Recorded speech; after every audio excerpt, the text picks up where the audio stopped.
So what did Byron Donalds do at this Black voter outreach event for former President Donald Trump? He suggested that Black families were more unified and better off during the Jim Crow era. He made these remarks just Tuesday, June the 5th of 2024. Was the 4th.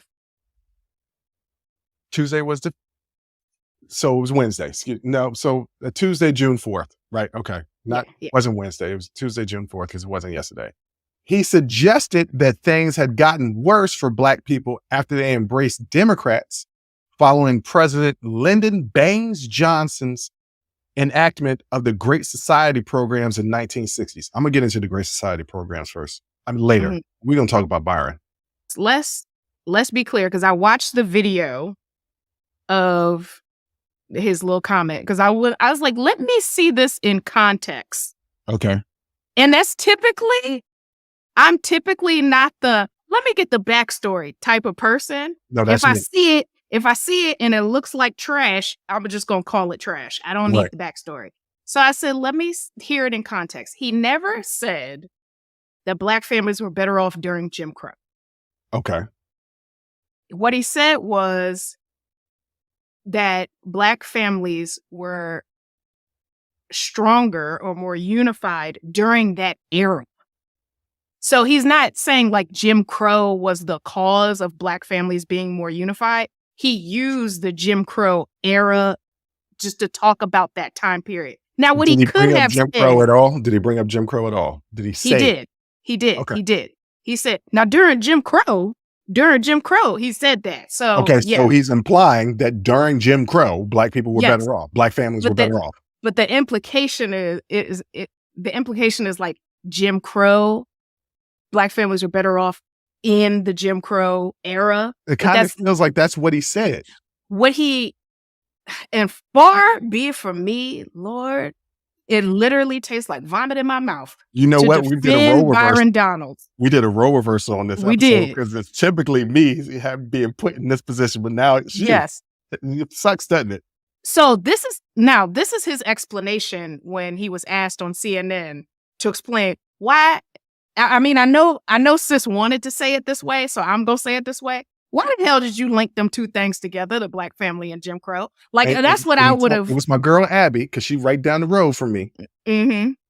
Okay. Yeah, I got a little thing for her. Oh, okay. Yeah. Well, she's a beautiful woman. And so anyway, if you watch it, he was just saying, I was just talking about that era. Well, brother, you could have said in the late 19th century, early 20th century. That's what you could have said. But then add on to it, but after Johnson's The Great Society, it fell apart. You are talking about specifically the Jim Crow era. Yeah, yes. Yeah, but I'm telling you what his explanation of this was. Oh, I just meant that time period. I was just talking about the time period. I'm not saying that Black people were better off under Jim Crow. Right. He was just saying during the era when Jim Crow. And I'm just like, the two words Jim and Crow shouldn't have come out your mouth, homie. Like, it just shouldn't have. Yeah. It shouldn't have. It just shouldn't have. If his argument, and later he kind of makes this argument. He made it then, but he gets more specific later.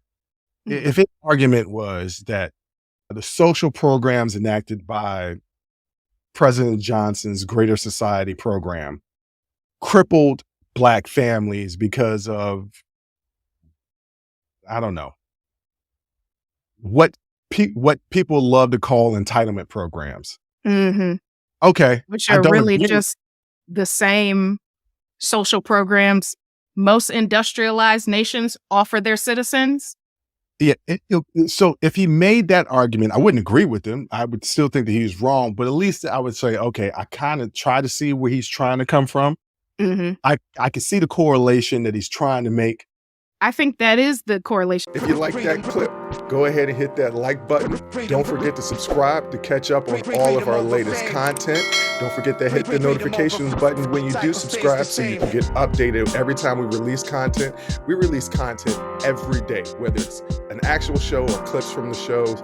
So go ahead and subscribe, like, comment. Also, don't forget our Patreon page where you can find our Talking Straight-ish and After Hours Uncensored episodes. That's patreon.com/unsolicited perspectives. But once again, thank you again for listening to Unsolicited Perspectives. I'm your host, Bruce Anthony, and I'm going to catch you next time.